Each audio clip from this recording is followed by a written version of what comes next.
අපට ළඟින්ම තිබෙන දූපත් සමූහය තමයි මාලදිවයින. ශ්‍රී ලංකාවත් දූපතක්. අපිත් දූපත් වාසීන්. එතකොට මේ ඉදිරි දශක කිහිපය තුළ නැතරම් ඉදිරි සියවස තුළ මාලදිවයින වගේ රාජ්‍යයන් අපට අද තිබෙන විදිහටම දකින්න ලැබෙයිද? නැත්නම් මාලදිවයින වගේ දූපත් රාජ්‍යයන් සිතෙමින් මකා දමන්නට වෙයිද? ඉතින් මේ කාරණය මේ ප්‍රශ්නාර්ථය අප ඉදිරියේ තිබෙනවා. ඉතින් ග්ලැසියරකරණය සහ මේ මුහුදු මට්ටමේ උච්චාවචනය කියන මේ ස්වභාවික මූල ධර්මය ස්වභාවික සිද්ධාන්තය පිළිබඳවයි අද අපි මාතෘකා කරගන්නේ. විශේෂයෙන් උසස් පෙළ හදාරන ඔබටත් විශ්වවිද්‍යාල පද්ධතිය තුළ අධ්‍යයන කටයුතු කරන ඔබටත් පර්යේෂණය කරන ඔබටත් අද වැඩසටහන බෙවින්ම වැදගත් වේ.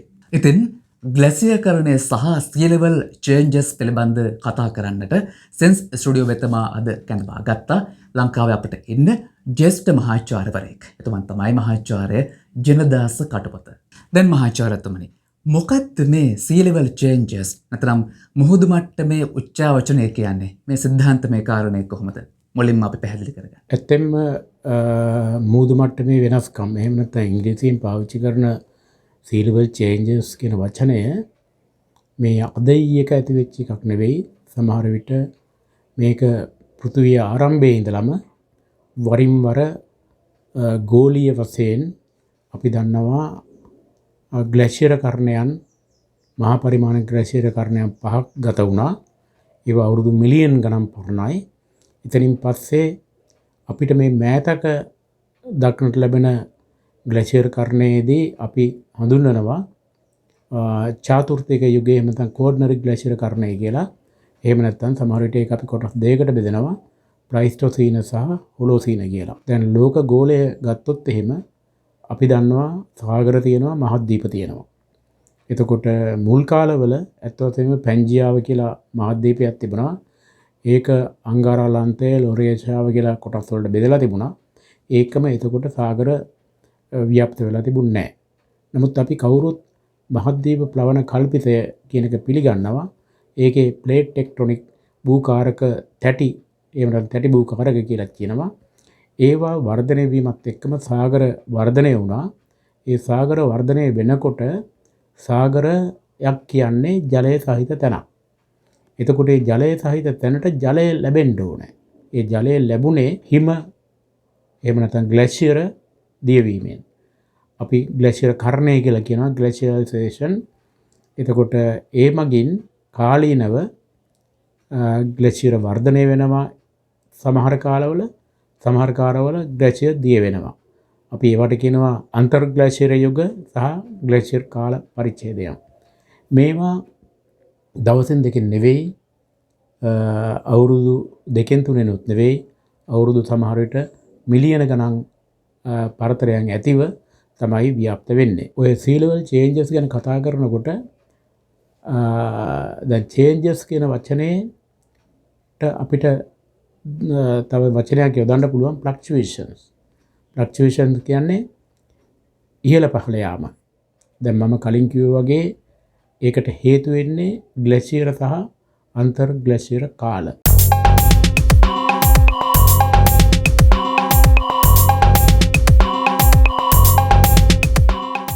දැන් මහාචාර්යතුමනි, මේ ගෝලීය මුහුදු මට්ටමේ වෙනස් වීම කොහොමද අපි අධ්‍යයනය කරන්නේ? එතනම් අපි කොහොමද මේ ගෝලීය මුහුදු මට්ටමේ වෙනස් වීම හඳුනගන්නේ? දැන් පැරණි කොහොමද මුහුදු මට්ටමේ ඇති වුණු වෙනස්කම් අපි අධ්‍යයනය කරන්නේ? මට මතකයි මට හමු වුණ විද්‍යාඥයෝ කීප දෙනෙක් ඉන්නවා කැනඩාවලදී. මම එහෙ සම්මන්ත්‍රණයකට ගිය වෙලාවේ ආචාර්ය වැන්ඩර් ප්‍රැෂර් ඒකම ආචාර්ය පිරසොල්ලි ඒකම ඩේවිඩ් හෝප්ලේ ඕස්ට්‍රේලියාවේ ඒකම තව UK වල හිටියා තව දෙන්නෙක්. ඒ දෙන්නම ලංකාවට ඇවිල්ලා මට හම්බෙලා තියෙනවා, ඉයන් ෂෙනන් සහ මයිකල් ටූලේ. දැන් ඒ අය මේ sea level changes ගැන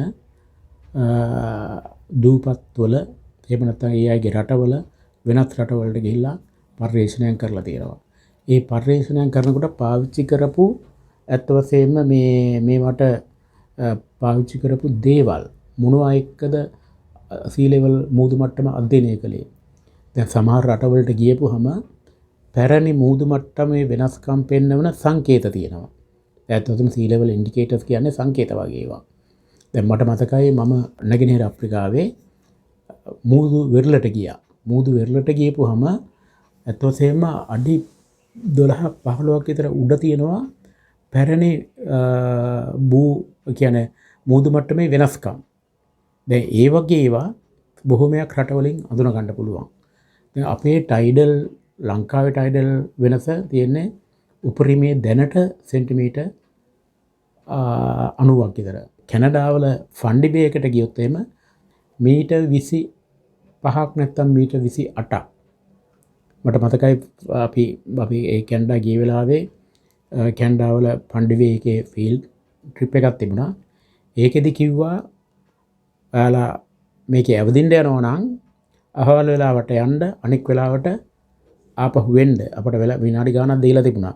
එහෙම නැත්නම් හොයන්න එන්නේ නැහැ. ඒ කියන්නේ මොකද ටයිඩල් ලෙවල් එක නගිනවා මීටර් 25ක්.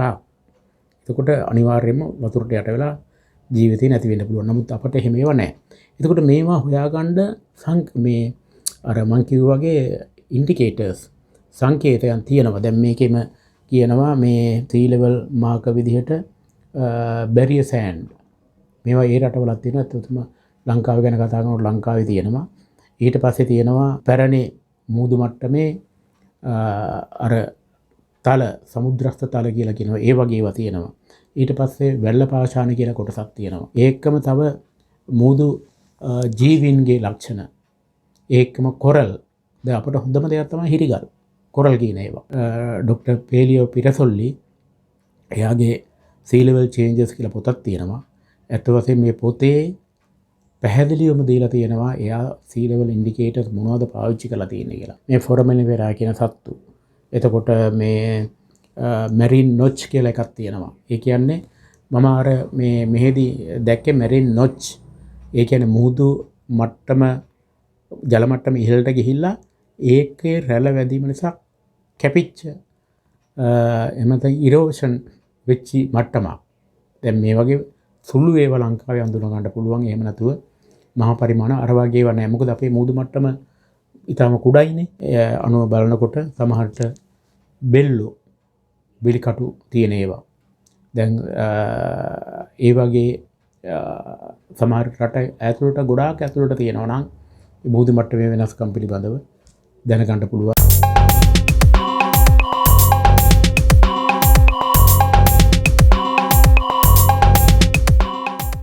අපි මේ ජීවත් වන පෘථිවිය නීල හරිත පැහැයෙන් නැත්නම් නිල් ග්‍රහයක් විදිහට දිස්සුනාට බොහෝ සැඟවුණු කතා මේ අතුලාන්තය තුළ තිබෙනවා. දැන් මහාචාර්යතුමනි මේ සාගරික වෙනස් වීම ගැන කතා කරනකොට මේවට අදාළ ඉතිහාසය කොහොමද සොයාගන්නේ? ඉතිහාසයට අදාළ කාල නිර්ණය කොහොමද සිද්ධ කරන්නේ? දැන් මේ ඔක්කොම අරගෙන අපිට පුළුවන්කම තියෙනවා විවිධ විද්‍යුත් චුම්බක කාල නිර්ණයන් කරන්න. රේඩියෝමෙට්‍රික් ඩේටින්.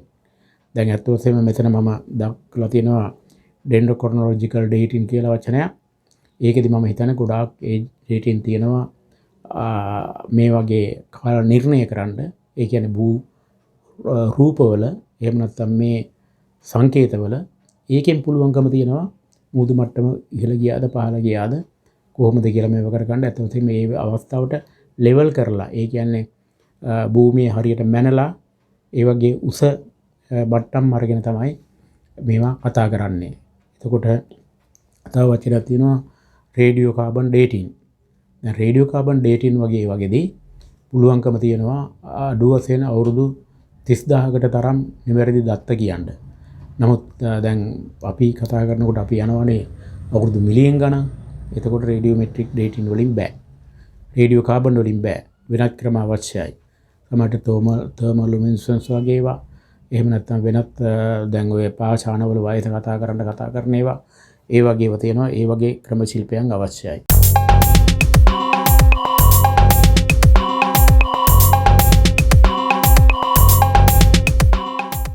දැන් මහාචාර්යතුමනි ඔබේ හැදෑරීම තුළ ඔබේ පර්යේෂණයන් තුළ ලංකාව පාදක කරගත්තොත් මේ මුහුදු මට්ටමේ උච්චාවචනය කියන සිද්ධාන්තමය කාරණය සිදු වූ බවට තිබෙන දර්ශක අතරම් සිදු වූ බවට තිබෙන සාක්ෂි කොහොමද පැහැදිලි කරන්නේ ඔබතුමා? එතකොට මම මුලදී පැහැදිලි කළා මේ මූදු මට්ටමේ වෙනස්කම් අධ්‍යයනය කරන්න තියෙනවා යම් යම් අපිට යොදා ගන්න පුළුවන් භූලක්ෂණ එහෙම නැත්නම් සංකේත වගේ දේවල්. මම මේ පෙන්ලා තියෙන මේ රූප සටහනෙන් පේනවා කළු ගලක් වගේ එකක්. ඉඳුරුව ප්‍රදේශයේ වෙරළින් ගත්තු දර්ශනයක්. ඇත්ත වශයෙන්ම මේක අර ග්ලැෂියර් කරන කාලයක ඇති වෙච්ච සුලංකාදනයේ ප්‍රතිඵලයක් විදිහටයි මම දකින්නේ. දැන් මෙතන පේනවා තව ලක්ෂණයක්. දැන් මේ තියෙන්නේ අර මම කලින් කියපු බීච් රොක් වැල්ල පාෂාණ කියන එක. නමුත් මේ වැල්ල පාෂාණ හැදුන කාලේ මේ වෙරළ තීරය හරිම ලස්සනට තියෙන්න ඇති. දැන් මේක ගන්න දෙයක් නැහැ. මේ කාදනය වෙලා කැඩිලා එන්න එන්න කැඩෙනවා. මේවා ලංකාව වටේ බොහොමයක් ප්‍රදේශවල තියෙනවා. මේක හලාවත මුහුදු තීරයේ තියෙන ලක්ෂණ ඕනම කෙනෙකුට ගියොත් මේක දකින්න පුළුවන්.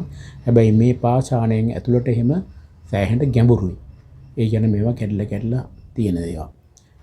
දැන් මම කියන්නම් ඇයි මේ වගේ ඒවා කොහොමද මගේ නෙත ගැටුනේ? එහෙම නැත්නම් ඇයි මම මේවට අවධානය යොමු කළේ කියලා. මම ඇත්ත වශයෙන්ම මගේ අධ්‍යයන කටයුතු මෙහෙයුවේ එහෙම නැත්නම් කරගෙන ගියේ ජපාන් වල හිරෝෂිමා විශ්වවිද්‍යාලයේ. ඒ ඉන්න කාලේ මගේ පශ්චාත් උපාධි කටයුතු සඳහා මට හිතුණා ඇත්ත වශයෙන්ම ලංකාවේ මේ ක්ෂේත්‍රය ගැන කවුරුවත් කරලා නැති නිසා මගේ ප්‍රධාන විෂය භූරූප විද්‍යාව ඒකෙත් වෙරළ බොඩ භූරූප විද්‍යාව කරන්න ඕනේ කියලා.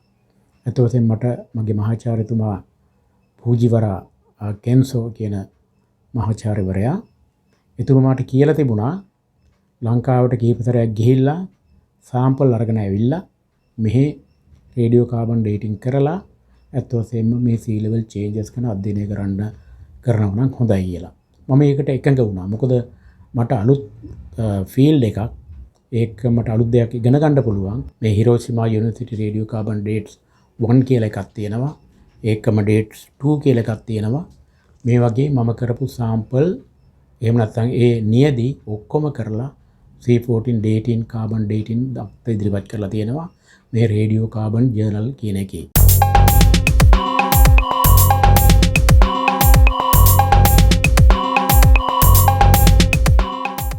ලෝකයේ මේ සිදුවෙන පරිණාමීය ක්‍රියාවලියට අපි ඍජුව හෝ වක්‍රව යටත් වෙනවා. එතකොට මහාචාර්යතුමනි මේ සත්ත්ව පරිණාමය, මානව පරිණාමය කියන කාරණේට මේ මුහුදු මට්ටමේ උච්චාවචනය කියන සිද්ධාන්තය කොහොමද සම්බන්ධ වෙන්නේ? මොකක් හරි එහි බලපෑමක් මානව පරිණාමයට ඒ තුළින් තිබෙනවද? අපි දැන් මේ ජීවත් වෙන පෘථුවිය අද අපේ මානව පරිණාමයේ මේ මට්ටමට එන්න ඉස්සර වෙලා අතවසෙම මේ සියන sea level fluctuations එහෙම නැත්නම් ගෝලීය මුහුදු මට්ටමේ වෙනස්කම් වලට නතු වෙලා තිබෙනවා. ඒ නතු වෙච්ච කාලවල යම් යම් අවස්ථාවලදී අතවසෙම සත්ත්ව පරිණාමයන්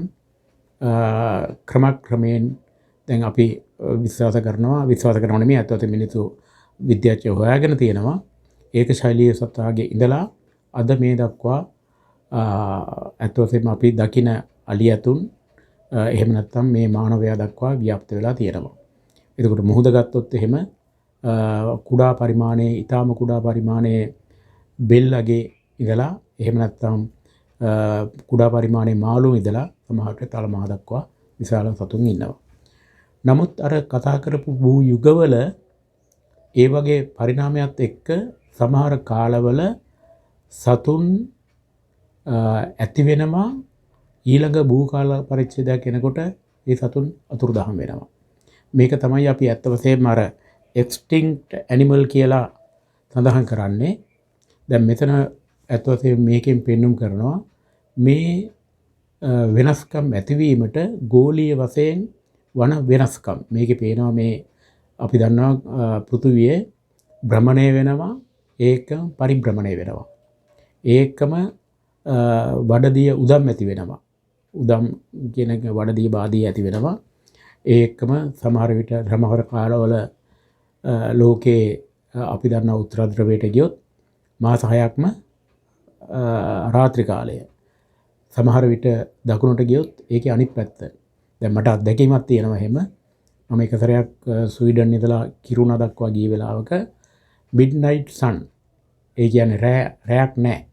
රැ 11ටත් සූර්යාලෝකයේ තිබුණ එහෙම නැත්නම් හිරු දැක්කා. ඇත්තටම එතකොට ඒ වගේ ලක්ෂණ පෘථිවිය පුරා ඇති වෙනකොට ඒ අපි දැන් දන්න ටික. නමුත් ඊට ඉස්සර වෙලා අවුරුදු ආයි මිලියන ගණනක් එහාට යනකොට වෙනස්කම් ඇති වෙනවා. ඒවා එක්කම ලෝකයේ කාලගුණික වෙනස්කම්, ඒ කියන්නේ අපි ඒවට කියනවා ක්ලයිමැටික් චේන්ජස්, දේශගුණික වෙනස්කම්, ඒ එක්කම උෂ්ණත්ව වෙනස්කම්, එහෙම නැත්නම් ඒවා උපරිමයට ගියොත් එහෙම එක පැත්තකින් වෙනස්කම් ඇති වෙනවා, අනිත් පැත්තෙන් පහළට ගියොත් අවම නිසා වෙනස්කම් ඇති වෙනකොට මූදු මට්ටමේ වෙනස්කනුත් ඒ හා සමානුපාතිකව වගේ ඇති වෙනවා. මේකෙන් පේනවා සූර්ය සමීපකය සහ සූර්ය දුරකය. පැහැදිලිවම වඩදිය සහ බාදියට බලපානවා. ඒක විතරක් නෙවෙයි, දැන් අපි කතා කරන්නේ කෙටි කාලින නෙවෙයි, දිගු කාලින ඒවා. මේ පල්ලෙහැම තියෙන කොටස් දිහා බැලුවොත් එහෙම දැන් ඒ වගේ මෙතන තියෙන මූදු මට්ටමේ පහළම ගිය තැනක්. මෙතන තියෙන්නේ මේ සී ලෙවල් එක ඉහළ ගිය. දැන් මේ වගේ අවස්ථා ගණනාවක් මේ පොයින්ට් වලින් පෙන්눔 කරනවා. මේ ඩේටා අරගෙන තියෙන්නේ මිලන් කොවිස් කියන පුජ්‍යලයාගේ එයා කරපු අධ්‍යයනයන්ගේ. දැන් මේකේ මේතෙන් තියෙනවා බිඳුවේ ඉඳලා බලන්නේ. එතකොට අවුරුදු ලක්ෂයයි, 2 ලක්ෂයයි, 3 ලක්ෂය, 4 ලක්ෂය විදිහට අවුරුදු ලක්ෂ 8ක් දක්වා මේ වගේ වෙනස්කම් ඇති වුණා කියලා. මේවා කාටවත් මේ උනේ නැහැ කියලා කියන්න බෑ. මේකේ වැදගත්කම මේකයි. දැන් අලුතෙන්ම මම මේ ඊයේ පෙරේදා දැක්කා. දැන් අපි මේ වසංගත ගැන කතා කරනවානේ. දැන් කොවිඩ් වසංගතයක් ඒකත් ඇත්ත වශයෙන්ම අපට අලුත් දෙයක්. නමුත් ඊට ඉස්සර වෙලා තව වසංගත තිබිලා තියෙනවා. නමුත් සමහර විට මේ පැරණි යුග කාලවල මේ හිම දිය වෙනකොට ග්ලැෂියර වලට අහුවෙච්ච සත්තු සමහර විට ඒ මල කඳන් එහෙමම ඒවට ඇතුළත් වෙලා ඒ සත්තු මිය ගිහිලා තියෙනවා. හිම දිය වෙනකොට මොකද වෙන්නේ? ඒ සත්තුන්ගේ මල කඳන් ඉතුරු වෙනකොට සමහර විට ඒ සත්තු මැරෙන්න හේතු තිබුණා නම් වෛරස් සහ වෙනත් හේතු ඒවා අමුතුවෙන් සාගර ජලයට එකතු වෙනවා. දැන් මෑතම කරලා තියෙන පර්යේෂණවල ප්‍රතිඵලයක් විදිහට කොවිඩ් එකත් එහෙම එකක්ද කියලා පර්යේෂණ කිහිපයක එළි දක්වලා තියෙනවා. ඉතින් ඕවා වැදගත් අපිට. ඒකයි මේ මේවා දවස් කිහිපයකදී ඇති වෙච්ච ඒවා නෙවෙයි. අවුරුදු 100,000 ගානකට වඩා මිලියන ගානක් වෙන්න පුළුවන්. නමුත් ඒක නිසා වෙන්න පුළුවන් එක එක භූයුගවලට ගැලපෙන සතුන් ඒ කාලයට බිහි වෙනවා.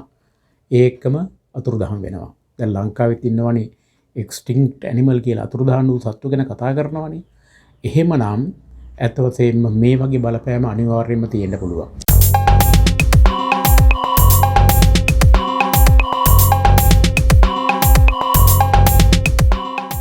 දැන් මේ අපි කතා කරන භූගෝල විද්‍යාව, භූ රූප විද්‍යාව, එවැගේම මේ පරිසර විද්‍යාවට සම්බන්ධ සෙසු විෂයන් පිළිබඳ බොහොම කුතුහලයේ දනවන කාරණයක් තමයි මේ sea level changes, මුහුදු මට්ටමේ වෙනස් වීම කියන સિદ્ધාන්තය. ඉතින් මම හිතන විදිහට මහාචාර්යතුමනි තවමත් අනාවරණය නොවිච්ච කාරණා රැසක් මේ තුළ අන්තර්ගතයි. ඒ સિદ્ધාන්තයේ මේ විදිහට තියෙද්දි අපි ලංකාව දෙසට හැරුණොත් ලංකාවේ මේ මුහුදු මට්ටම මේ විදිහට පැවතුනායයි කියන්නට පුළුවන් විදිහට තිබෙන සාක්ෂි. නැත්නම් සාධක උදාහරණ කොහෙන්ද මුණ ගැහෙන්නේ ලංකාව තුළ? ඇත්තෙන්ම මම මේ සඳහා යොදාගත්තේ හිරිගල්. ඒ කියන්නේ වෙරළේ තියෙන හිරිගල්, ඒ කියන්නේ කොරල් කියන එකත් ඒකම හුංගම ප්‍රදේශයේ එහෙම නැත්නම් කලමැටිය ප්‍රදේශයෙන් යොදාගත්තු බෙලිකටු. ගොඩබිම තියෙන බෙලිකටු. මේවා පදනම් කරගෙන තමයි කළේ. තවත් හලාවත සහ මේකම ප්‍රදේශයෙන් අර කොරලයින් ඇල්ගී කියලා වර්ගයක් තිබුණා. ඒවා ගත්තා. තව එකක් තමයි ගලදාරිය හෝටලේට අත්තිවාරම කපන වෙලාවේ ඔයාලට හිතා ගන්න පුළුවන් දැන් හෝටල් එකක් තියෙනකොට අත්තිවාරම කපන වෙලාව කියනකොට කොහොමද මේ ප්‍රදේශයේ තත්ත්වය? මම ඇත්ත වශයෙන්ම 1983 නැත්නම් 84 ඔය ප්‍රදේශයේ ඇවිදිනකොට එතන තිබුණා පීට් වගේක්, පීට් සැම්පල් වගේක්. ඇත්ත වශයෙන්ම එතකොට ඒක මතු පිටේ ඉඳලා මීටර් 5ක් විතර ගැඹුරින් තිබුණේ. මම මේ පීට් සැම්පල් එකක් තරන් ගිහිල්ලා ජපාන් එතකොට මම යන්න බලාගෙන ආපු වෙලාවක ඒ සැම්පල් තරන් ගිහලා මේ ඩේටින් ගොඩටම දාලා ඩේට් කළා. ඒක මට ඇවිල්ලා තිබුණා අවුරුදු 5000 ගණන්. ඕනම කෙනෙකුට බලා ගන්න පුළුවන් මේ රේඩියෝ කාබන් ජර්නල් දෙක මම පබ්ලිෂ් කරලා තියෙනවා. එහෙම නැත්නම් මේ ඩේටා සියල්ලම පබ්ලිෂ් කරලා තියෙනවා. ඔය HR කියන්නේ හිරෝෂිමා.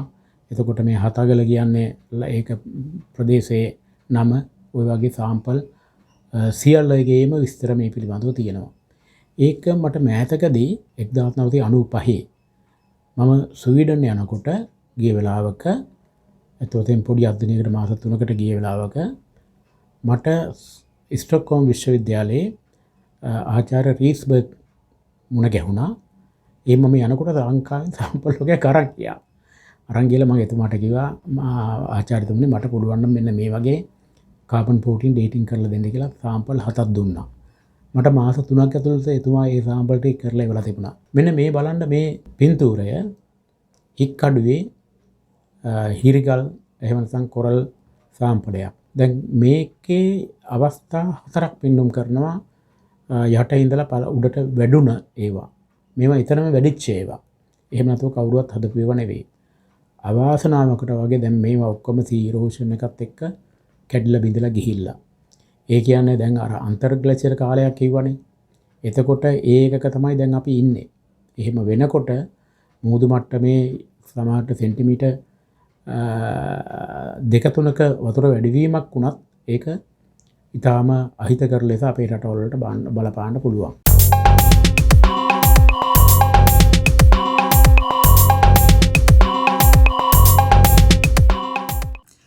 අපේ ලොකු අයියා අපට විවිධාකාරයෙන් උදව් කරන කවුද?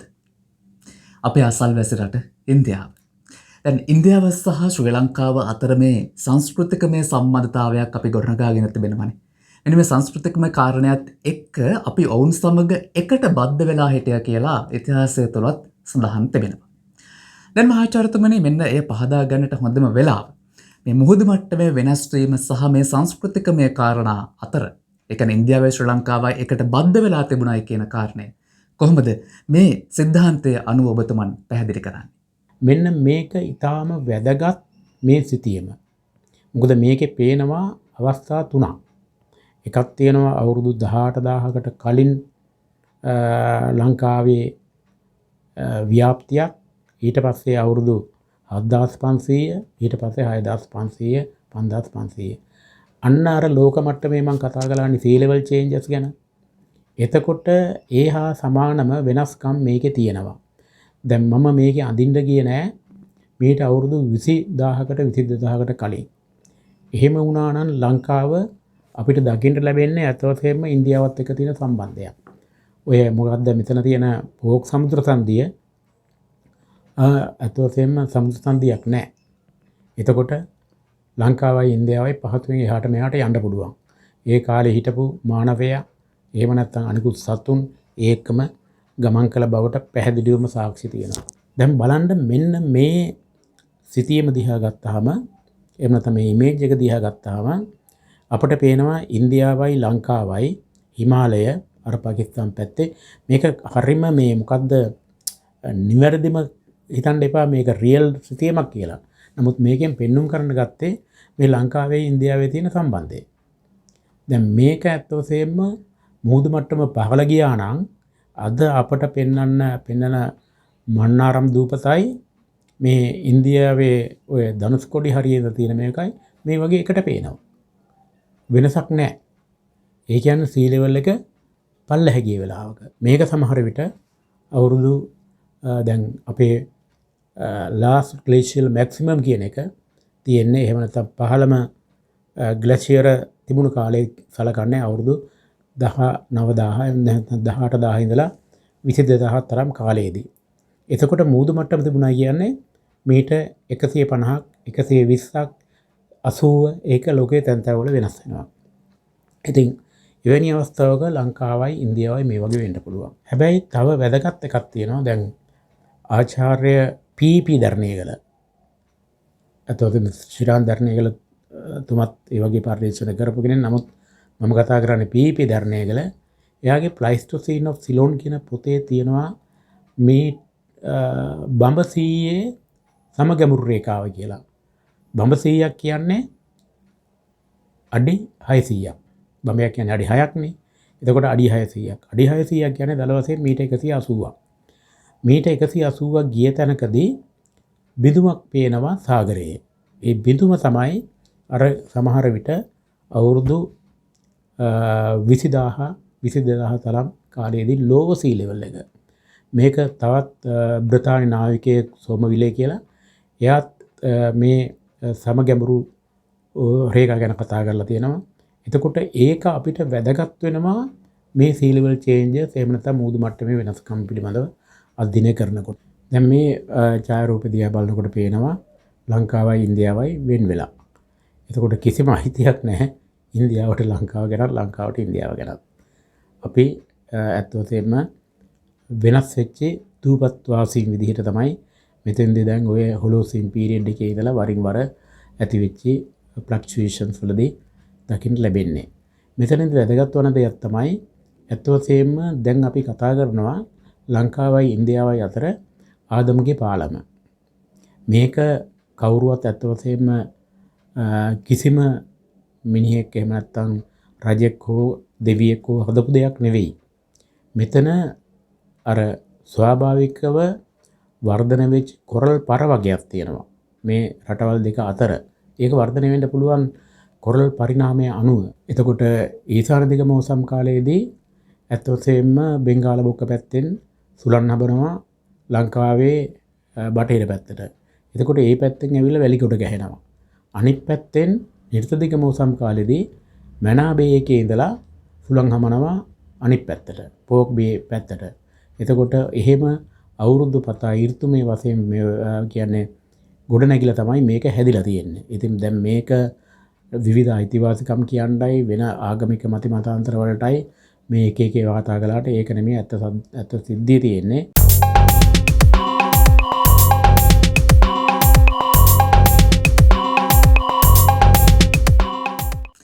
දැන් මේ වැඩසටහන නරඹන ඇතමෙක් ඉන්නට පුළුවන් තමන්ගේ උපාධිය තුළ මේ ව්‍යාපෘති මාතෘකා සොයමින් ඉන්න අය. එතන පර්යේෂණ මාතෘකා ගැටලු සොයමින් ඉන්න කෙනෙක්. දැන් මේ විෂයන් වලට අදාළම සමගාමී විෂයන් ඔබ හදාරනවා නම් ඔබට මේ වැඩසටහන අතිශයම ප්‍රයෝජනවත් වෙයි. හැබැයි වැඩසටහන කීපතාවක් හෝ නරඹලා මේට අදාළ කාරණා තවදුරටත් ඔබ ගවේෂණය කරන්න. එහෙම කළොත් ඔබට යම් දිනයකදී ලෝකයට යමක් දායාද කරන්නට මේ විෂය පද්ධතිය හරහා අනිවාර්යයෙන්ම හැකියාවක් ලැබේ. ඉතින් ඒ වෙනුවෙන් මේ පරීක්ෂණ කරන්නේ කොහොමද කියන ගැනත් මම ඉදිරියේදී වැඩසටහනක් නිෂ්පාදනය කරන්නට බලාපොරොත්තු වෙනවා. දැන් ඒකත් එක්ක මහාචාර්යතුමනි මේ ප්‍රධාන භූ යුගවල මුහුදු මට්ටමේ උස් පහත් වීම මේ මුහුදු මට්ටම ඉහළ පහළ ගිය අවස්ථා මොනවද අපට පැහැදිලි කරන්න තියෙන්නේ? මේ එහෙම නැත්නම් මේක ඉතාම වැදගත්. දැන් මේකේ තියෙනවා 1 2 3 කියලා රෝමන් ඉලක්කම් වලින් 3ක්. ඒක තමයි හොලෝසීන පීරියඩ් එකේ මුහුදු මට්ටම දැන් තිබුණට වඩා ඉහළින් තිබුණයි කියන්න තියෙන සාධක. මගේ C14 වලින් මම ඇත්ත වශයෙන්ම මේ sea level changes අනුව කතා කරලා තියෙන ප්ලයිස්ටෝසීන sea level changes ගැන. ඊට පස්සේ දෙවනුව කතා කරලා තියෙනවා මීට අවුරුදු 3000 ගණන් 4000 කියන අවුරුදු 6500යි 5500 අතරත sea level එක කතා කරලා තියෙනවා. ඒක ඉහළ. ඇත්ත වශයෙන්ම මේක දෙවෙනි අවස්ථාව. මේක බලා ගන්න පුළුවන් ඕන කෙනෙකුට ඇත්ත වශයෙන්ම මම කලින් කිව්වා වගේ රිසර්ච් ගේට් එකේ තියෙන පර්යේෂණ පත්‍රිකා වලින්. එතකොට මේ වගේ හතරවෙනි අවස්ථාවක් ගැන කතා කරලා තියෙනවා.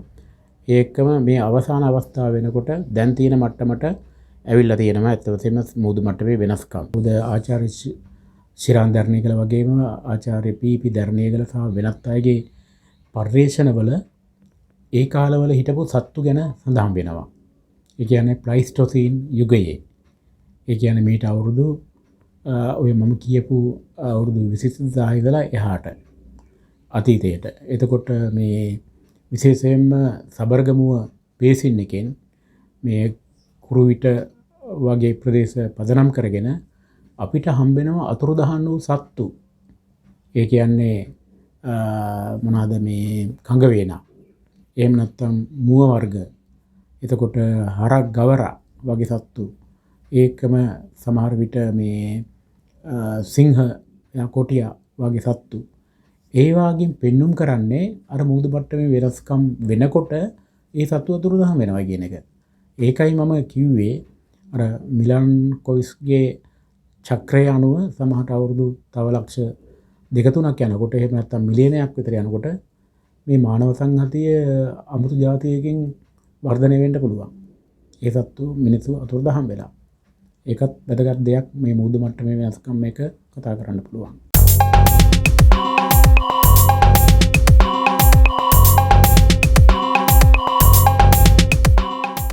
අපි දූපතක් නිසා සංචාරක කර්මාන්තයේ බොහොම අපූර්වට අපේ වෙරළබඩ කලාපය තුළ ව්‍යාප්ත වෙලා තියෙනවනේ. එවැනි හොඳ ආදායම් මාර්ගත් බොහෝ දෙනෙක් ලබනවා.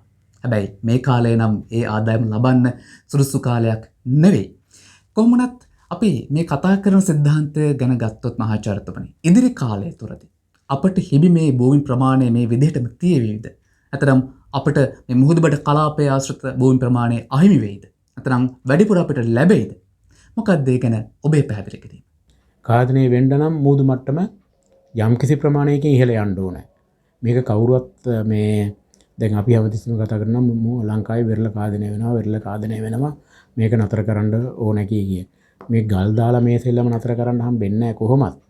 මොකද අපි හිතමු තව අවුරුදු 50කින් මුහුදු මට්ටම සෙන්ටිමීටර් 5කින් නැග්ගයි කියලා. නගින්න අතොතෙම මොනවාද ඉරෝෂන් එක වැඩි, කියන්නේ කාදනය වැඩි. එතකොට මම හිතන්නේ අපිට කරන්න දෙයක් නැහැ, නතර කරන්න බෑ. දැන් මෙතනත් පේනවා මේ ඡායාරූප දෙක දිහා බලනකොට එකම තැන කොහොමද වෙනස් වීම වෙලා තියෙන්නේ. මේ කාදනය බලපෑම හේතු කොටගෙන. දැන් මේ තියෙනවා සමහර විට ඉදිරි අවුරුදු 50 තුලදී එහෙම නැත්නම් අවුරුදු 100 තුලදී මේ රතු පාට කොටස් වලින් පෙන්වන්න කරන්නේ ලංකාවට අහිමි වන ප්‍රදේශ. මේක මම හිතන්නේ 2100 වෙනකොට මේක වැඩි වෙන්න පුළුවන්. දැන් ග්ලැෂියර් දියවේගන යන ප්‍රමාණයන් අනුව. එහෙම ගියොත් අපිට මම හිතන්නේ ඒක නතර කරන්න බෑ කොහොමවත්ම. දැන් මේ අර මම කලින් කිව්වා වගේ ලංකාවේ සයිසස් 3. එතකොට ඒකෙන් කියන්නේ අර ලොකු රවුමෙන් කියන්නේ ලෝව සී ලෙවල් එකක් තිබුණු වෙලාවක ඊළඟ දෙවෙනි අවස්ථාව තුන්වෙනි අවස්ථාව වෙනකොට ලංකාව කුඩයි. ඒ කියන්නේ මොනවාද ලංකාව වටේ පහත් බිම් ප්‍රදේශ යට වෙලා. මොකද්ද මේකෙන් වෙන අවාසිය? ඇත්ත වශයෙන්ම අපිට බොහොමයක් තැන්වල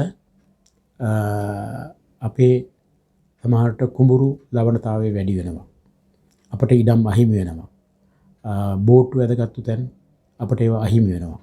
යම් කිසි විදියකින් මුහුදු මට්ටම ටික පහළ බැස්සොත් එහෙම අපිට ඉඩකඩම් වැඩි වෙනවා. එතකොට කරන්නේ ඇත්ත වශයෙන්ම ගිහිලා කම්බි ගහලා ඉඩම් කොටු කරගන්නවා. එහෙම නැත්නම් බෝට්ටු අදින්න පහසුයි. එතකොට හොටෙල් රෙස්ටොරන්ට් දාන්න පහසුයි. නමුත් ඒවට ඉඩ දෙන්නේ නැහැ. sea level changes අනුව ඇත්ත වශයෙන්ම ඒවා ලෝක මට්ටමින් ඇති වෙනකොට ඒවට හානි කරනකොට අනිත් පැත්තේ ස්වභාව ධර්මයක් ඒවට උත්තර දෙනවා.